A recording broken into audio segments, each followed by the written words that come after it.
Welcome, everyone. Thank you for returning to the My Vinyasa Practice podcast, Heartfelt Consciousness. My name is Micaela, and today we have with us Kara. Kara is peer support team manager as well as a teacher for My Vinyasa Practice. She is also a mother of teens. How fun.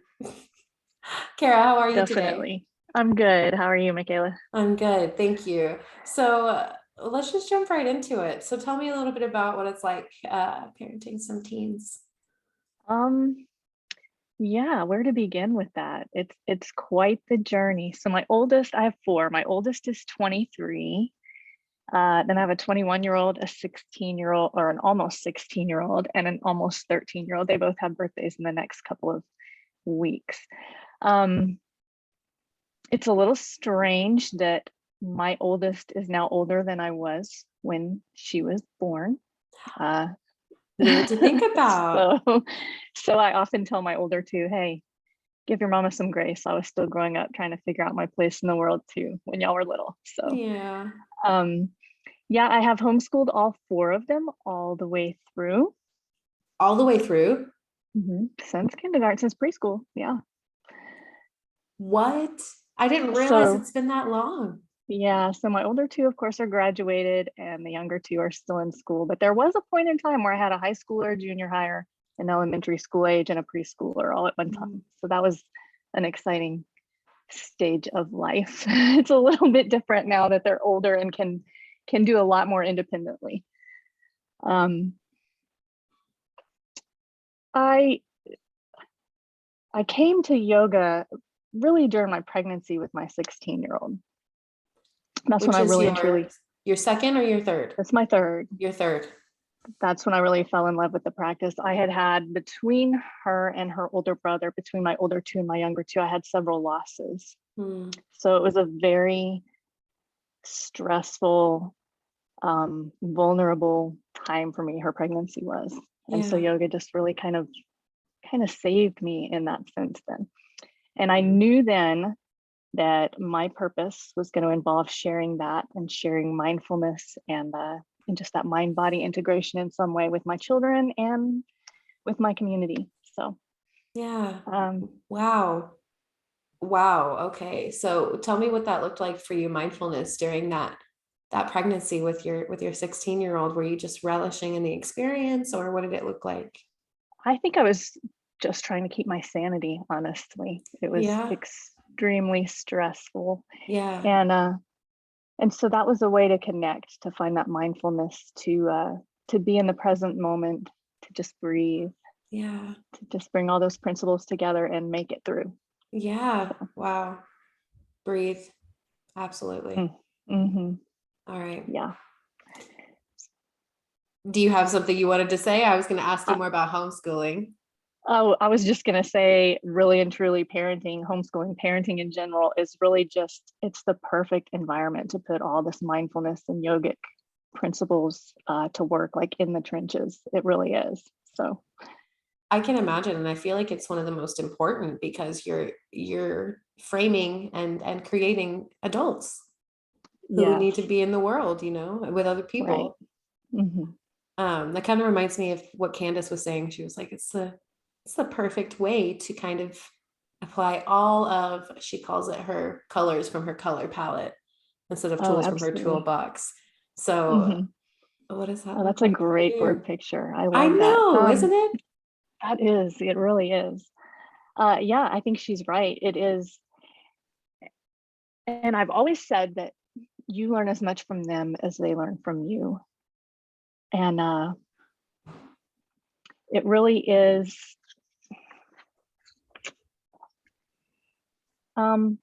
It really is the perfect reflect. It's a good way to reflect back to you where you're at on your own path. You really see where you need work, where you've done the work. It's just so apparent in what they reflect back to you in all stages, whether young or old. But really, I think as they grow into those teen years and adult years, and you really begin to see that coming out in them, the fruit of all that, it just really becomes apparent. So, yeah. So I guess you see it reflected back to you just in their behavior and the way that they show up, and you just like kind of see it reflected that way? Yeah, in the way they show up in the world, and the way they interact with me and I interact with them. Okay. Just all of it. Yeah, definitely so. Interesting. So I guess it makes total sense, you know, when they're younger, that's going to be probably more physical, less vocal. And as they get older, it's a little more vocal, Yeah. less physical. Yeah, that's a good way to put it. Yeah. And then as they become older, so this may be a tangent, but I welcome all the in tangents. so in the homeschooling community, there is a really popular model of teaching called classical education. It's really based on the Greek method of education. You may have heard of it. It's called the grammar, you hear grammar, rhetoric, logic stages. Have you heard this? Okay. So the grammar stage is the young children, like ages 0 to 6, babies, preschoolers. And of course we think of grammar school. So this is laying the foundation. This is telling them stories, introducing concepts, just exposing them to things.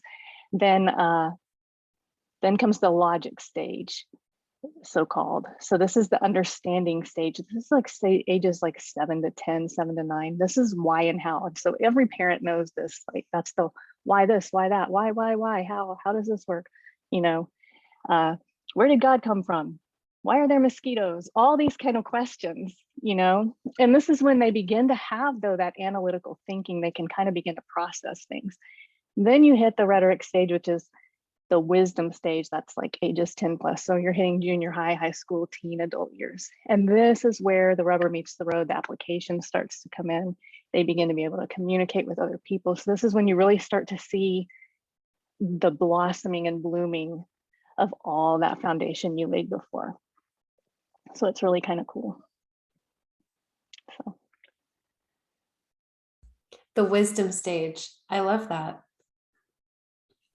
So is this what you used and like implemented when you started homeschooling your kids? Yes, I would say it's fluid. I mean, these stages kind of bleed into each other, and it's not this like rigid regimented thing, but it's kind of a nice framework to help you kind of think about what capabilities the kids have, where their mind is, and how to approach them. So yeah. And I bet that's so hard because they're your kids and you get to know them really well, and they all have, you see very clearly their differences in how they learn and what they need to Absolutely. learn.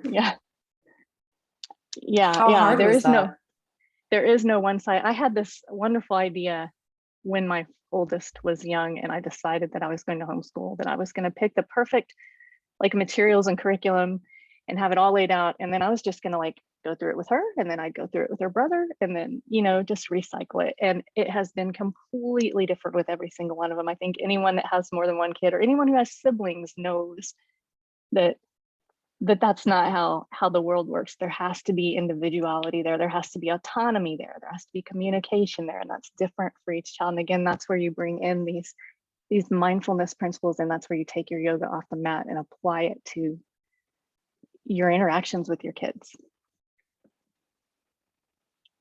I can only imagine also for me, there would be so much frustration, I think, through the process. So the tools of just like, I need to be present and not Yeah. lose it. Take a step back. Yes. Yes. Use my Exactly. breathing, grounding. So did you teach any of this to your kids as you went along? Did you talk about mindfulness, or was it more of like just like teaching them through your actions, like showing them that yes, you have space to pause and to take a breath?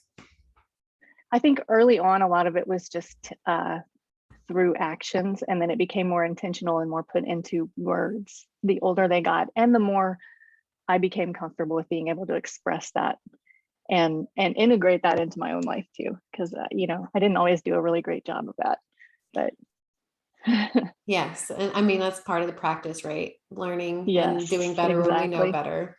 Mm-hmm. Um, Mm-hmm. so I'll ask you a little bit of a personal question if you're okay with that.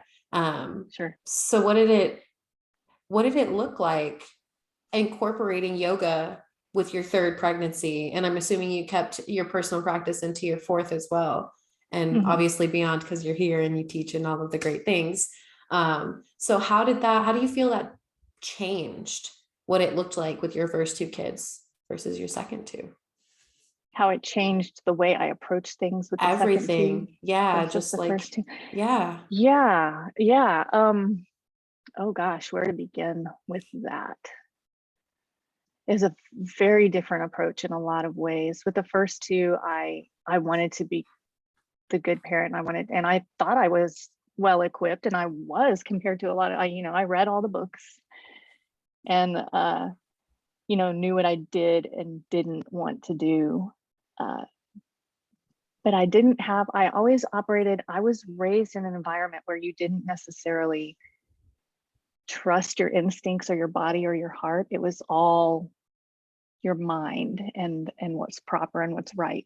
So that was a huge shift, to begin to tune in to my intuition and the heart and the body. And a lot of that came with, I mentioned the losses that I had between my second and third. And so that was a time when I realized that I couldn't rely on anything extra. These doctors didn't know what was happening. I really had to learn to advocate for myself, and I really had to tune into myself, and begin to trust myself. And I think that was a huge shift, as I began to trust myself instead of trusting what all the experts were telling me I should do. And I did that to an extent with the older two. There were things that I knew I wasn't going to do, or that I was going to do, regardless of what the experts said. But I think it really was brought home to me when I began to incorporate yoga into my life, when that practice became part of my life. It was during that time, and that really changed the way I parented. I bet. That's so beautifully put. And I think a lot of us go through that shift of, oh, I don't have to listen to what they're telling me. Yeah. I can walk my own path, and it's okay. Yep. And learning to trust that you do know what's best for you. Yes. Because how do you develop that when you're taught to follow the rules? Doesn't matter what you think. Doesn't matter what everything you care. is, you follow these external parameters rather than following that internal guidance. And so that's something that I wanted to communicate to my kids too. So, yeah.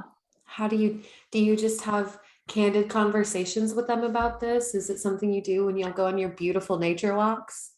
Oh, a lot of the time, yes. I do with the older two. I did this with my oldest, and right now I'm doing it with the middle two. We do it together. We do book discussions. So we read books about mindfulness or about yoga philosophy or about whatever they pick.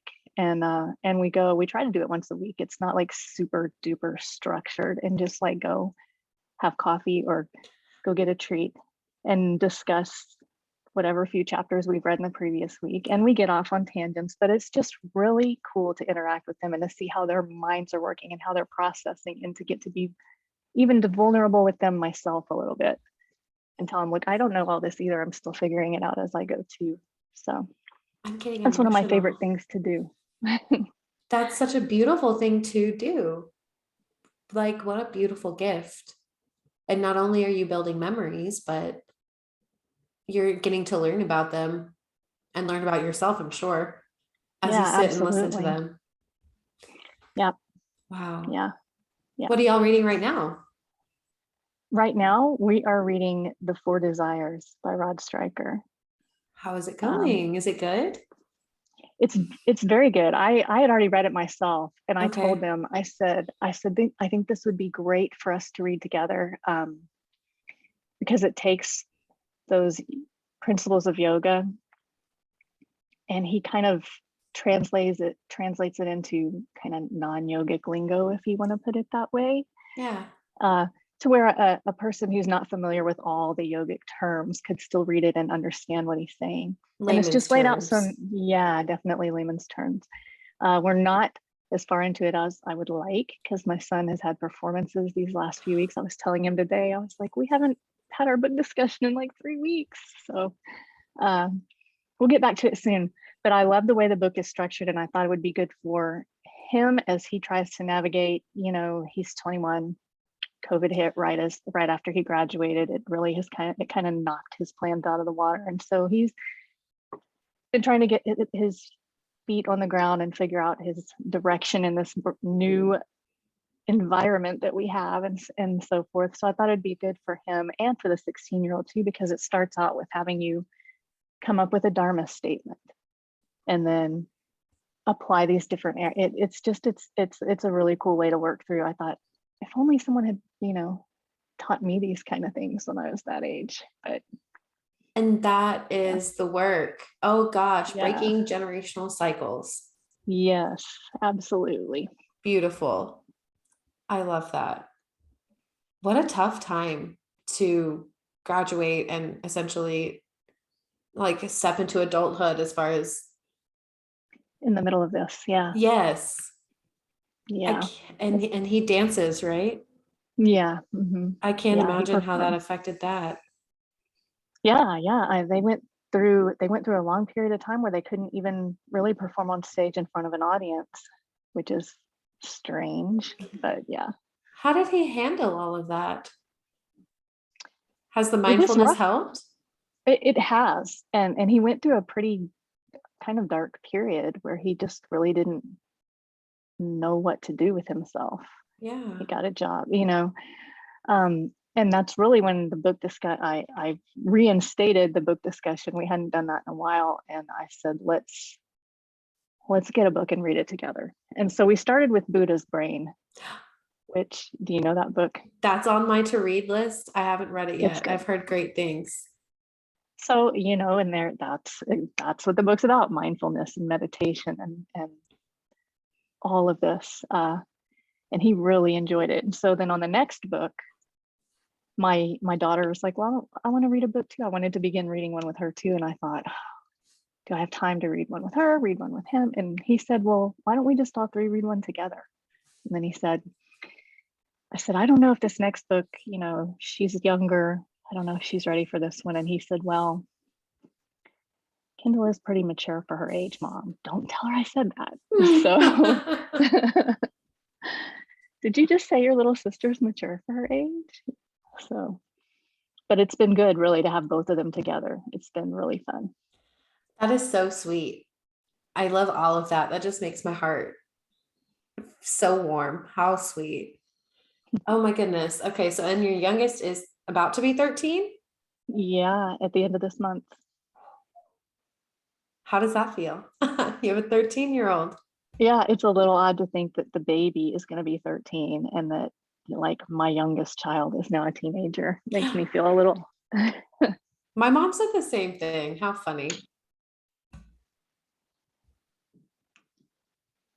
Oh, you have two of them. I only had seen the one.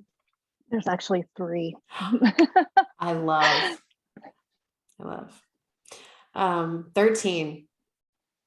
Puberty. What a time to be alive. Yes. And his big sister's out. She's like, wait a minute. My little baby brother is not supposed to be as tall as me and like looking like a teenager and not a little boy. And yeah. I went through that too. I have a younger brother who is 20. 21. Oh my goodness. He might be the same age as your son. Same age as my son. Yeah. And so when that happened, I remember him becoming taller than me and getting muscles and all of these things. Yeah. Wait a second. I'm the older one. Yeah. So do you have one girl and 3 boys? 2 girls and 2 boys? Two girls, 2 boys. Mm-hmm. That's just like me and my siblings. How I love it. I love it. Okay, so remind me the ages again. 21, 23, 21, 16, 13. 23, 21, 16, 13. You gave yourself a spread. Yeah.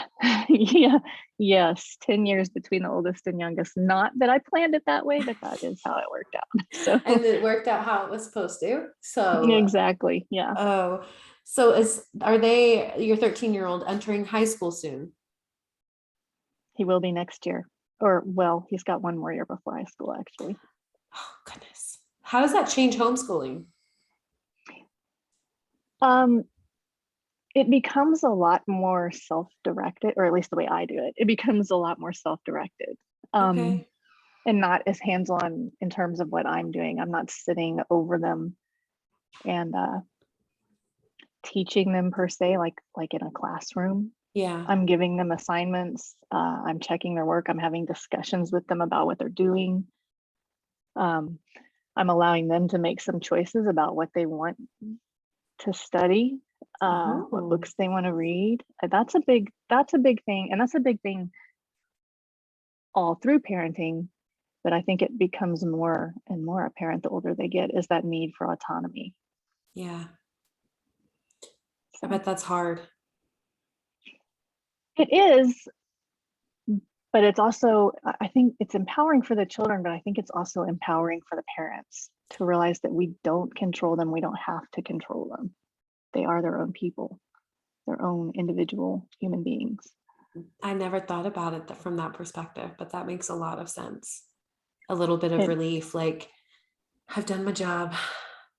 Yeah, and everyone wants and needs autonomy, even the youngest child. I mean, if a 2-year-old would like to have lots of autonomy, Oh my gosh. But we can offer them that even when they're little. You know, do you want these shoes or that shoe? Do you want the red cup or the blue cup? And then that just continues as they get older. There's a book written by Judith Lassiter. You know who Judith Lassiter is, the restorative yoga queen, but she and her husband wrote a book on communication. Oh. Called What We Say Matters. Oh. And it's based on the principles of nonviolent communication. And so when she talks about communicating with your children there, and she talks a lot about autonomy, and realizing that we're really not in control. Children, no matter how young they are, whether they're little, whether they're teenagers, have choices about, especially about their feelings and their thoughts. We can make them do what we want on the outside sometimes, but they're going to do what they want to on the inside. So that resonates with me because I grew up in an environment where I learned real quick to keep my wants, my needs, my opinions to myself and just be outwardly compliant. But that's not a really congruent or authentic way to live when it comes to what I'm trying to communicate to my practice. And it's not what I want for my kids. So she says the most successful relationships with children are based on recognizing they also have power. And that we want to have power with them, not over them. So that really resonates with me. Yeah. So what does that look like for you? Like, how does that change? How did you apply that? I tried to apply it in such a way that I trust them and I want them to know that I trust them, but I also am there to guide and teach them.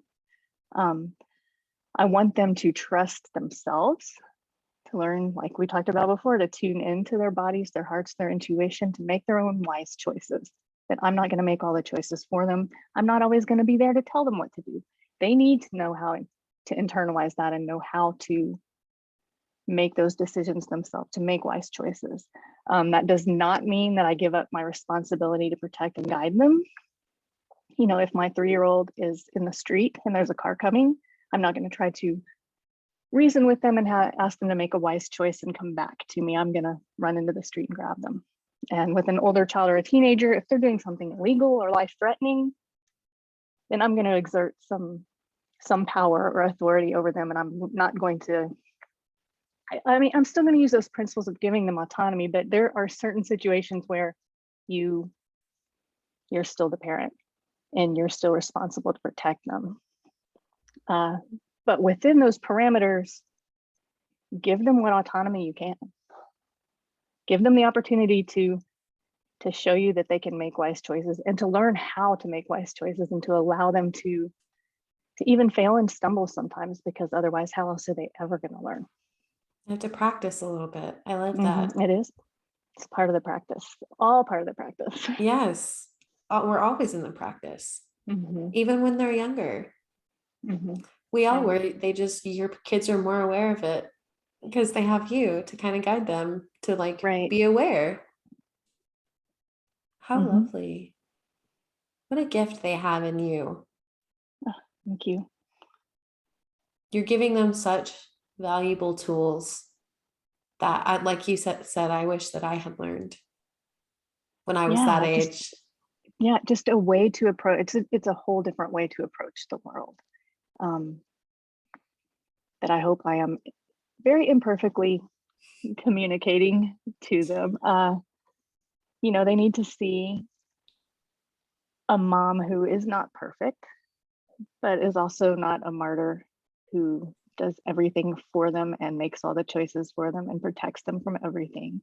I have my own unique dharma, my own gifts to share, but I also want to set an example. Like I said, imperfect though it might be, of how to navigate with authenticity through life, tune into their hearts, their bodies, and live out the fullest expression of themselves. And know that I'm always here to support them, to offer them guidance. You're hitting me in the spot that the soft spot that everyone has for their mom. You're hitting me right there.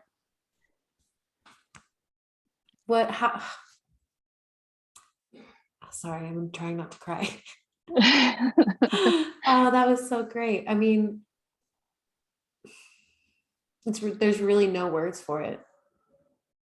And I can't wait to hear what they have to say to you as adults, fully formed adults who've like lived a little bit, to be like, I wonder if they'll notice, like, mom gave me great tools.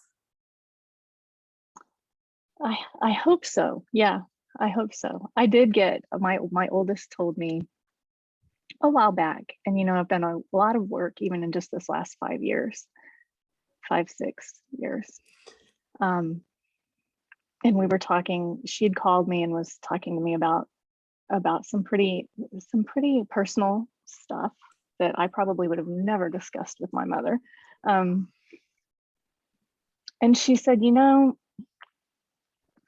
23-year-old me would not have been having this conversation with 5 years ago you. But you're different now. And I know I can talk to you about this. And that was very validating to me, that I've done some work and that it has been noticed. Because, and we talked a little more about it, I thought we had a really good relationship with when she was 16, or 18 or 25 years, in the last 5-6 years. And we really did, but still, and she said that, she said, well, we did, but it's different now. I can see the difference. I know that I can talk to you now in a different way than I could talk to you 5 or 6 years ago. So that was really rewarding to hear. I can imagine. Oh my. I wish one of those moments you could just take and put in a memory chip, so you could like play it over and over. Play it over and over again. Remember what she said. Yeah. Yes. Like definitely at night when you go to bed, just like hear it in your head. Like, you remember that time? Especially when you're having those doubts. It's like, remember, you are the work you're doing is apparent. It's making a difference. Again, there's always more work to do, but yes, but that's what's important, right? Is that they see that right. It's okay that there's not like a destination. Yeah, that it's a constant. It's a constant. You're never done. You never arrive. Yeah, because you're already journey. Here. Exactly. So there's nowhere else to be. Yeah. That's so awesome. I can't imagine the feeling of her telling you that and being and just feeling like, yeah, so other people see it. And the most important people who need to see it are exactly seeing it. Yeah. Oh, pat on the back.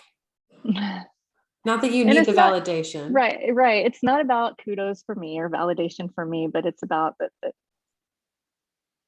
the work is working. Yes, exactly.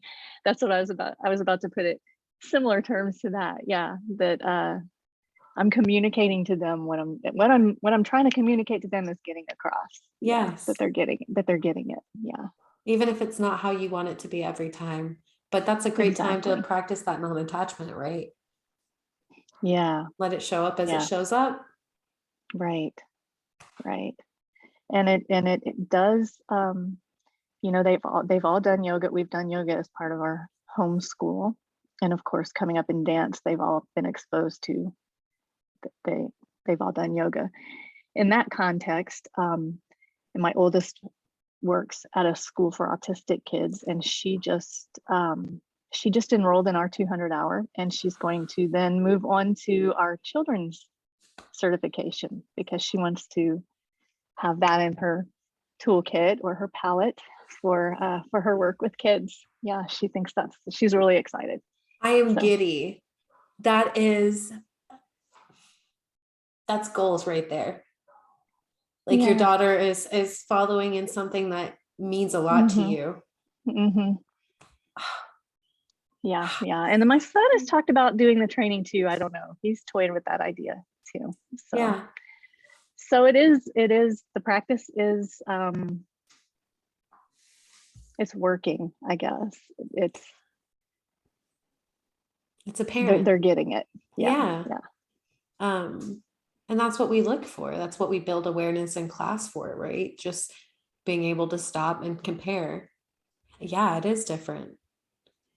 It is different. Yeah, and it's going to be expressed differently in every person. Yes. And everyone has their own path. But you can see those principles at work exactly. in how you interact in the world on and off the mat. Exactly. Yes. I have so many thoughts going through my head right now, and I don't know which one to choose and continue on with. Just, you're right though, because I'm thinking about it, and parenting is like, you practice all of the things, the surrender, the non-attachment, the ahimsa, all of the things come into play there. Yes, you have this, I don't want to use the word weird, but you have this situation where you're stewarding these souls. You're, I don't like to use the term in charge, but you're responsible for these human beings, for these souls, but yet you don't own them and you don't control them. And they're individuals. They have autonomy, like I said. So you have to find this balance between being responsible for them, but letting them have that autonomy, letting them be their own individual self, guiding them, but not controlling them, and not, like you said, not being attached to the outcome. So what does it look like? What does it look like when you complete homeschooling? What does a graduation from homeschooling look like? I'm kind of veering off path, but I was thinking like there's it depends. With my oldest, we were part of a like a homeschool support group, and the main reason I actually joined that group was because they did a graduation ceremony. They did like homecoming and prom and stuff like that. I love that. And so we did an actual ceremony with her, and the way they did it was because there's not a whole lot of graduates, each graduate gets a slideshow. So we got to like put together like from baby up to 18 slideshow, and then her parents get to give a short like speech and then present her with her diploma. So that's what we did with my oldest. With my 21-year-old, we had just moved here. Okay. And there'd been some interesting things had gone on with that support group that made me no longer comfortable being part of it. And plus we'd moved and I didn't want to have to drive back and forth. So we did our own little ceremony here where we invited family and friends and gave him his diploma. And we did, did we do a slideshow? He had a slideshow that he'd done for his senior graduation with the dance company. So we had that. And then, so we just celebrated him that way. And so the next two, I don't know, we'll see what they want and what that looks like. I had a feeling that you were going to say that because it was just so on theme.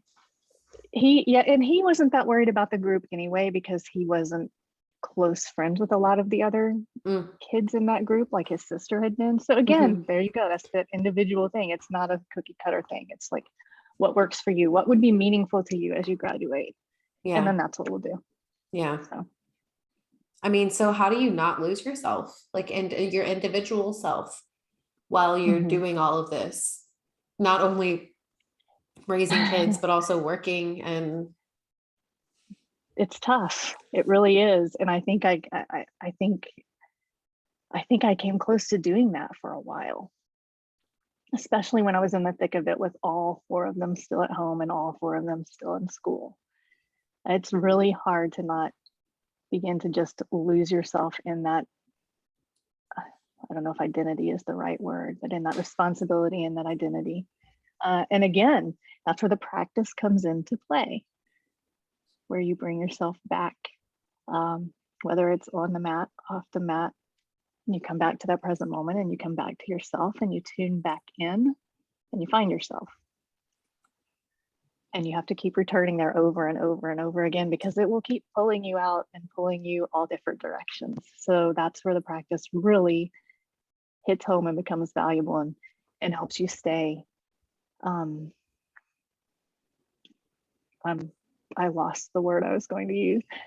Helps you not get just pulled in so many different directions and lose yourself, honestly. Yeah. especially when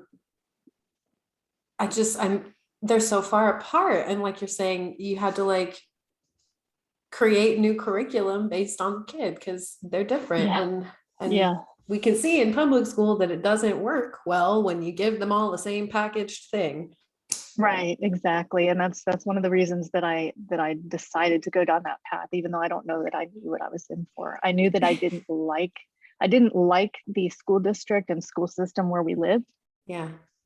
And my oldest was still pretty young. And I thought, what am I going to do when she gets school age? I don't want her going to those schools. And this is yuck, disaster. And then I heard a radio show about homeschooling. And it wasn't what I had thought. I thought, oh, I think I could do that.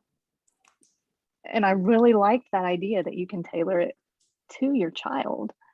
I still kind of had this idea that I was going to have one framework that would work for any kid I had, but still more individual than a classroom situation. So absolutely, and more one-on-one time.